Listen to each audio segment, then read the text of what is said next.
بسم اللہ الرحمن الرحیم۔ السلام علیکم۔ آج کی ویڈیو میں ہم آپ کو بتائیں گے رمضان المبارک میں ہونے والا اہم ترین واقعہ اسلام کا پہلا غزوہ کے بارے میں۔ وہ کون سا تھا جانیے اس ویڈیو میں۔ چلیں ویڈیو کا آغاز کرتے ہیں۔ اسلام کا جو سب سے پہلا غزوہ تھا وہ ہے غزوہ بدر، جو 17 رمضان المبارک 2 ہجری میں مقام بدر میں پیش آیا۔ مقام بدر حرمین شریفین کے راستے میں مدینہ طیبہ سے 3 دن کی مسافت پر واقع ہے۔ غزوہ بدر میں مسلمانوں کی تعداد بہت کم تھی، یعنی صرف 313 تھی۔ ان کے پاس صرف 2 گھوڑے، 70 اونٹ، شکستہ کمانیں، ٹوٹے پھوٹے نیزے اور پرانی تلواریں تھیں، مگر ان کا جذبہ ایمانی بے مثال تھا۔ انہیں سامان جنگ پر نہیں، اللہ اور رسول صلی اللہ علیہ وسلم پر بھروسہ تھا۔ ایک طرف مسلمانوں کی بے سر و سامانی کا یہ عالم ہے تو دوسری طرف دشمنوں کی تعداد 1000 ہے۔ ان کے پاس 100 برق رفتار گھوڑے ہیں، جن پر 100 زیرہ پوش جنگجو سوار ہیں، 700 اعلیٰ نسل کے اونٹ ہیں، کھانے پینے کے ذخائر کے انبار اٹھانے والے بار بردار جانور۔ مزید برآں 9 10 اونٹ روزانہ ذبح کر کے لشکر کفار کی پرتکلف دعوت کا اہتمام ہوتا ہے۔ ہر شب بس میں عیش و نشاط برپا کی جاتی ہے، جس میں شراب کے جام لنڈھائے جاتے ہیں۔ خوبصورت کنیزیں اپنے ناچ اور سحر انگیز نغمات سے ان کی آتش خیز غضب بھڑکاتی رہتی ہیں۔ اس کے باوجود غلامان مصطفیٰ کے چہروں پر تسکین و اطمینان کا نور برس رہا ہے۔ ان کے دلوں میں ایمان و یقین کی شمع فروزہ ہے۔ شراب و وحدت کے نشے میں سرشار اپنے پروردگار کا نام مبارک بلند کرنے کے لیے اور اس کے پیارے محبوب صلی اللہ علیہ وسلم کے پاکیزہ دین کا پرچم اونچا لہرانے کے شوق میں سر دھڑ کی بازی لگانے کا عزم بالجزم کیے رضا الہی کی منزل کی طرف مستانہ وار بڑھے چلے جا رہے ہیں۔ انہیں اپنی تعداد کی کمی، سامان جنگ کی قلت اور دشمن کی کثیر تعداد اور سامان حرب کی کثرت کی کوئی پرواہ نہیں۔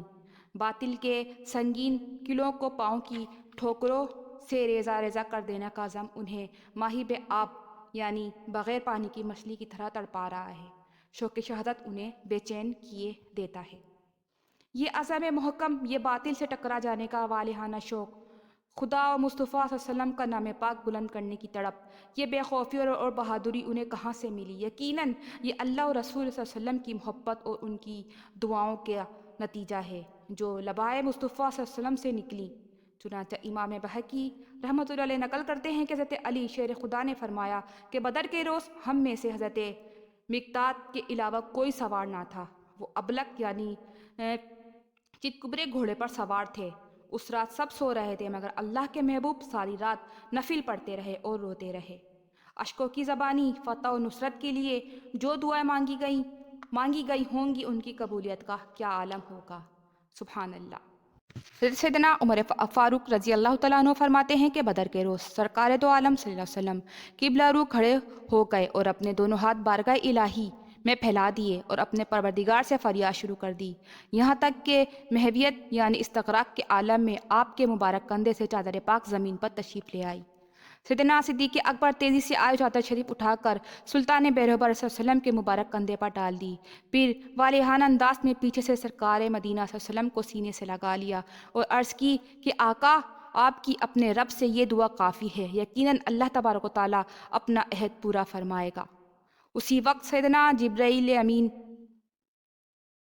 تشریف لائے اور قرآن پاک کی آیت جو سورہ انفال کی آیت 9 ہے لے کر خدمت اقدس میں حاضر ہوئے، جس کا ترجمہ یہ ہے کہ جب تم اپنے رب سے فریاد کرتے تھے تو اس نے تمہاری سن لی کہ میں تمہیں مدد دینے والا ہوں 1000 فرشتوں کی کتار سے۔ الحمدللہ، رسول کے سرتاج صاحب معراج صلی اللہ علیہ وسلم کی دعاؤں کی قبولیت کا تاج پہنا دیا گیا۔ اجابت کا سہرا، عنایت کا جوڑا، دلہن بن کے نکلی دعائے محمد۔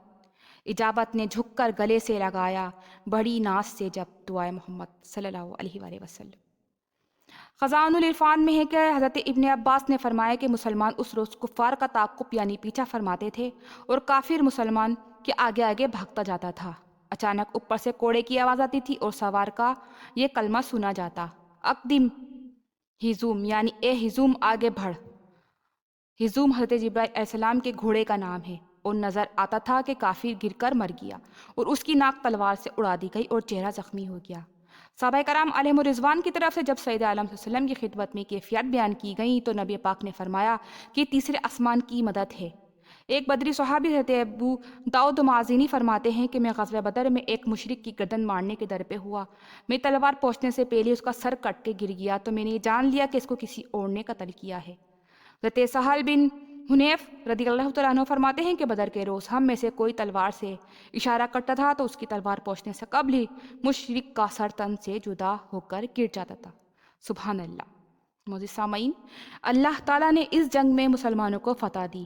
کفار کے بڑے بڑے سردار مارے گئے جن میں ابو جہل بھی شامل ہے.